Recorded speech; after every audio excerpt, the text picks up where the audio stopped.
Salam saudara-saudara, kita ada dalam saatnya menabur. Mari kita berdoa. Tuhan Yesus, firman sejati, kami ada di hadirat-Mu memohon kuasa roh bekerja bagi kami, sehingga kami dilimpahi dengan hikmat ketika kami mau berbicara tentang firman-Mu. Biarlah kami dituntun oleh kebenaran-Mu yang kekal sampai selama-lamanya. Amin. Bacaan Lukas 1 ayat 46 sampai 56. Temanya adalah bergembira karena Allah. Saudara-saudara, kalau kita lihat teks ini, kita harus lihat bahwa teks ini bukan sebuah teks pujian biasa, magnifikat biasanya orang katakan ini. Dia menjadi luar biasa karena tiba-tiba saja pujian ini lahir dari sebuah refleksi seorang perempuan yang secara mengejutkan ditarik di pusat panggung kisah kelahiran Yesus. Karena itu ada yang bilang, wah kalau kok Maria kan dia perempuan desa, bagaimana dia tahu? Dia bisa melakukan pujian, kata-katanya indah. Tapi saudara jangan lupa bahwa tradisi Alkitab juga mengatakan bahwa para perempuan-perempuan yang tidak dihitung itu menaikkan pujian atau doa dengan indah, misalnya seperti Hana itu dalam kisah persiapan kelahiran Samuel. Nah, memang saudara-saudara, beberapa kajian mencoba untuk melihat siapa Maria, termasuk ada sumber-sumber di luar Alkitab, mau memperkaya kita tentang siapa Maria. Maksud saya begini, sosok Maria yang ditampilkan ini supaya kita meyakini betul bahwa pujian ini adalah pujian yang lahir dari jiwa. Cornelis van Dam misalnya mengacu pada Yesaya 8 ayat 23, Yesaya pasal 8 ayat 23. Dia membuka tabir mengapa Maria itu menjadi sosok yang penting. Di dalam Yesaya pasal 8 ayat 23 kan dia berkata begini, tapi tidak selamanya akan ada kesuraman untuk negeri yang terimpit itu. Kalau dahulu Tuhan merendahkan tanah Sebulon dan tanah Naftali, maka di kemudian hari ia akan memuliakan jalan ke laut, daerah seberang sungai Yordan, wilayah bangsa-bangsa lain. Nah, yang dia ingatkan bagi kita bahwa daerah Sebulon dan Naftali adalah daerah di wilayah Galilea.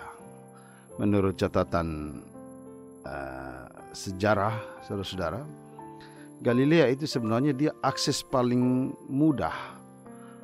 Bisa dikatakan satu-satunya akses untuk memasuki Israel.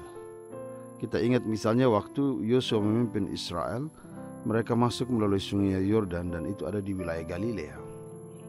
Negeri ini karena menjadi akses utama untuk memasuki Israel, dia akan menjadi korban terutama ketika terjadi serangan dari bangsa lain. Misalnya ada dari Syria, Asyur, Mesir, Babel, dan Roma di masa Yesus. Itu semuanya yang mau menginjakan kaki di Israel, maka Galilea menjadi korban pertama. Tercatat banyak sekali rumah mereka dibakar, negeri mereka porak-poranda, harta dirampas. Bahkan banyak perempuan Galilea yang menjadi korban pemerkosaan. Nah, tampilnya Maria menunjukkan sisi keberpihakan Allah yang mengangkat derajat perempuan Galilea. Allah mendengar jeritan bahwa selama ini perempuan-perempuan Galilea itu selalu direndahkan. Sekarang Allah sendiri yang mengangkat derajatnya. Berbeda dengan itu, Rick Riender misalnya mengulas sebuah dokumen sejarah Kristen mula-mula di luar Alkitab yang menyebutkan bahwa ayah Maria bernama Yoakim dan ibunya bernama Anna. Disebutkan bahwa Yoakim dan Anna awalnya belum punya anak, lalu keduanya berdoa di rumah Tuhan sehingga Tuhan mengaruniakan Maria. Karena itu sejak kecil orang tuanya sudah mendedikasikan Maria kepada Tuhan dan menanamkan sikap ketaatan dalam diri Maria. Yoakim sendiri adalah seorang penjaga kitab di Sepuris, satu tempat di kawasan Galilea sebelah utara Nazaret. Sepuris adalah markas besar untuk Sanhedrin Yahudi, karena disitulah kumpulan gulungan kitab suci terbesar di Israel disimpan. Nah, kesetiaan ayah Maria dan ketaatan Maria sejak kecil itu memungkinkan dia untuk dipilih oleh Allah untuk tampil di panggung sejarah. Bagaimanapun saudara, kita juga harus kembali kepada teks bahwa Alkitab menunjukkan bagi kita bahwa ketika malaikat Gabriel datang menyapa Maria dan memberitahukan rencana Allah, maka kita belajar bahwa pemilihan Maria itu karena kehendak Allah. Menariknya jawaban Maria bahwa dia adalah hamba, jika dilihat dari teks Yunaninya, kita menemukan kata hanmait yang berarti hamba perempuan. Kata itu ikut membuka tabir pemilihan terhadap Maria, sebab ungkapan hamba perempuan menunjuk pada ketulusan, kepelosan, dan kesederhanaan. Maksudnya adalah Maria membiasakan diri mendesain kehidupannya diterangi firman Tuhan. Itulah sisi kekuatan Maria yang tidak bisa kita abaikan. Nah, tentu saja segala pandangan itu memperkaya sosok Maria. Namun kita juga perlu mendalami teks ini untuk memahami bahwa Maria juga menyuarakan tentang siapa dirinya, siapa Tuhan, dan apa yang harusnya dilakukan gereja. Kajian teks ayat 46-50 disebutkan bahwa pujian ini lahir dari jiwa seorang yang menghamba. Jadi lahir dari jiwa ini pujian ketulusan, pujian apa adanya, tidak dibuat-buat, bukan drama atau sandiwara. Maria sedang berupaya mengungkapkan identitas dirinya. Dia menyebut dirinya dia adalah hamba. Tapi seperti yang saya katakan tadi bahwa ada juga bagian lain dipakai kata dolai. Pengertian dolai lebih mengarah juga pada hamba perempuan. Maksudnya adalah setiap orang yang menempatkan dirinya sebagai hamba, maka dia harus siap direndahkan. Hamba harus memahami diri seperti Maria, bahwa ketika status hamba melekat pada dirinya, maka potensi untuk dia direndahkan sangat kuat. Dengan demikian, semua spekulasi maupun kajian tentang Maria mestinya mengenal Maria dari apa kata Maria sendiri tentang dirinya. Aku adalah hamba.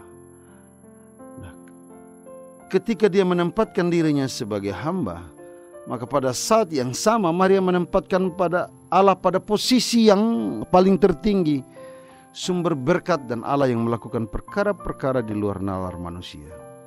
Sementara manusia itu dalam posisi yang rendah, kalaupun dia ada di atas itu karena ditinggikan. Dia ditinggikan karena relasi berkat Tuhan, dan Tuhan berkarya dengan keajaiban relasi itu. Keajaiban relasi itu melebihi semua nalar dan perhitungan manusia. Dengan kata lain, kemampuan kita mengenal Allah dimulai dari kemampuan kita mengenal diri. Semua orang percaya ini adalah hamba, saudara. Tapi apakah kita bisa berkata seperti Maria? Ia memperhatikan kerendahan hambanya. Sesungguhnya aku ini adalah hamba Tuhan. Implikasinya besar. Manusia selalu membangun patokan dan nilai yang termasuk di dalamnya menempatkan manusia dalam status sosial yang tinggi. Hal ini juga seringkali tampak dalam kekristenan. Dan karena itu, orang yang terjebak dalam status, misalnya cara membaca Alkitabnya pun berbeda. Misalnya dalam terang kekristenan misalnya, kita kan suka menampilkan dua sosok perempuan. Hawa itu dianggap sebagai perempuan berdosa, sementara Maria itu kita tempatkan sebagai perempuan suci. Patokan ini telah merusak cara pandang terhadap manusia, terutama kaum perempuan. Dan karena itu Maria dalam teks ini ketika menaikkan pujian, dia seolah sedang berdiri dan mengatakan bahwa di hadapan Allah semua kutukan terhadap manusia, semua kutukan terhadap kaum lemah maupun perempuan, semua kutukan itu telah dibebaskan dalam diri Maria. Dia merasakan itu. Sekarang Maria berdiri mewakili suara kolektif dari kaum yang terpinggirkan, agar bangkit menyambut anugerah dan rahmat, sebab kehidupan seorang hamba adalah kehidupan yang digerakkan oleh rahmat dan anugerah. Bangun, bangkit, menyambut semua itu, karena Allah akan menarik semua yang terpinggir, yang tidak berharga, datang dalam panggung pusat peran kehidupan. Nah, dalam ayat 51 sampai 53 tampak bagi kita Maria menempatkan satu struktur kuasa yang sangat khas dalam kehidupan manusia. Di sini suara peresan berani menyentuh satu struktur dan hierarki kekuasaan yang tidak adil. Orang yang congkak, orang yang berkuasa dan merendahkan orang lain, termasuk para pemilik, penguasa ekonomi, pemilik harta, dan yang mengendalikan semua aset dan kuasa material. Itu semua digabungkan. Jika mengikuti pola pikir Maria, sebenarnya Maria itu memimpikan suatu dunia yang ideal, dunia yang penuh keadilan, dan dunia itu dunia di mana semua orang sederajat. Faktanya, justru dunia ideal itu telah dikuasai oleh sekelompok orang. Nah, terhadap keadaan ini, banyak upaya manusia untuk melawan dunia yang tersandera oleh kekuatan dan kekuasaan mereka yang mendominasi struktur-struktur kekuasaan itu. Tapi Maria hendak mengatakan bahwa upaya itu bisa saja berhasil, tapi juga memiliki risiko, karena semua perjuangan itu bayarannya mahal. Tapi faktanya sebuah perubahan seringkali akan menghasilkan risiko-risiko yang harus kita tanggung bagi kehidupan kita. Nah, karena itu sebenarnya dalam ayat ini Maria sedang bicara tentang bagaimana perubahan itu bisa berlaku. Puji-pujian Maria membuka rahasia suatu titik perubahan, yaitu rahmat Tuhan. Pemahaman ini harus kuat, mengingat umumnya perjuangan tokoh-tokoh sosialis misalnya membelokkan makna yang terkandung dalam pujian Maria. Ini diperingatkan oleh Graham Doyle maupun Tina Beatty bahwa kaum sosialis menyebut Maria sebagai ibu dari sosialis, dan ini tidak benar, saudara. Kenapa saya katakan ini tidak benar? Karena pujian Maria itu tidak lahir dari suatu ideologi atau untuk menguatkan ideologi Marxisme misalnya. Suara Maria ini memang mengkritisi soal sosial, namun yang membedakan suara Maria ialah ia membangun pemahamannya bahwa perubahan harus lahir dari spiritualitas rahmat Allah. Bahwa perubahan yang dilakukan manusia itu selalu patut untuk dicurigai. Meski ada perubahan, tapi perubahan itu juga seringkali itu memberi keuntungan, dan kadangkala orang mengatasnamakan perubahan untuk memperkaya dirinya sendiri atau membuat keberadaan dirinya makin menjadi top atau menjadi kuat begitu. Jadi ayat ini lebih berfokus pada gerakan perubahan karena rahmat Allah. Menyatu dalam rahmat Allah membuat kita terlibat di dalam gerakan perubahan. Ayat 54 sampai 56. Sesungguhnya ini adalah undangan bagi semua orang, baik orang percaya maupun gereja, untuk terlibat dalam karya rahmat Allah yang mengubah. Menariknya, Maria menempatkan Israel dan hamba dalam posisi yang sejajar. Pertanyaannya, mana yang lebih tinggi? Posisi sebagai Israel yang menampakkan relasi biologis sejak Abraham, atau hamba? Status darah daging juga memang tidak bisa berubah, tetapi status rahmat Tuhan bisa beralih. Saya pendeta, tapi bisa saja anak-anak saya tidak beroleh bagian yang sama. Bahwa kita keturunan dari orang atau imam besar atau siapapun, turunan nabi siapapun, tapi belum tentu dalam kehidupan kita masih bisa menjaga tradisi kenabian itu. Nah, karena itu semua orang dipanggil menjadi hamba. Karena hamba itu adalah gerakan rahmat Allah yang tidak bisa dihentikan oleh siapapun. Yang bisa menghentikan status kita sebagai hamba hanya kematian dan ketika Tuhan Yesus datang. Dan ini yang seringkali keliru. Kita menyangka bahwa kita adalah manusia dengan identitas manusia atau humanisme belaka. Padahal seorang Kristen adalah seorang yang melekat pada dirinya status hamba. Nah, karena itu Kita semua harus menyadari ini untuk setiap hari. Panggilan kita adalah panggilan menjadi hamba. Panggilan menjadi hamba, inilah yang membuat kehidupan kita memiliki tujuan dan arah. Di titik kegembiraan inilah yang harus kita lakukan, karena seorang hamba itu harus melayani Tuhannya dengan kegembiraan. Nah, bagaimana dengan aplikasi teks ini? Jika Maria mampu mengenal Allah secara mendalam, maka pujian Maria harusnya menjadi sebuah animasi atau sebuah pantulan karunia Allah bagi dunia.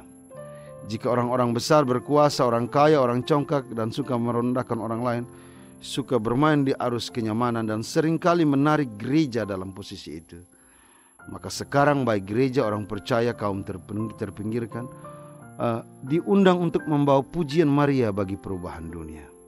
Ketika kita aktif dalam gerakan rahmat Allah bagi dunia, maka disitulah kegembiraan bagi gereja dan semua orang percaya.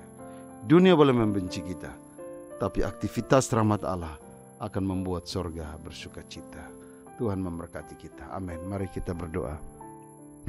Terima kasih Tuhan Yesus, kasih dan kesetiaan-Mu telah memelihara kami. Kami percaya bahwa kuasa Roh Kudus akan berkarya dengan kebenaran firman lebih dari apa yang kami tahu. Dan biarlah firman ini menjadi berkat dalam pemberitaan. Dalam nama Yesus kami berdoa. Amin.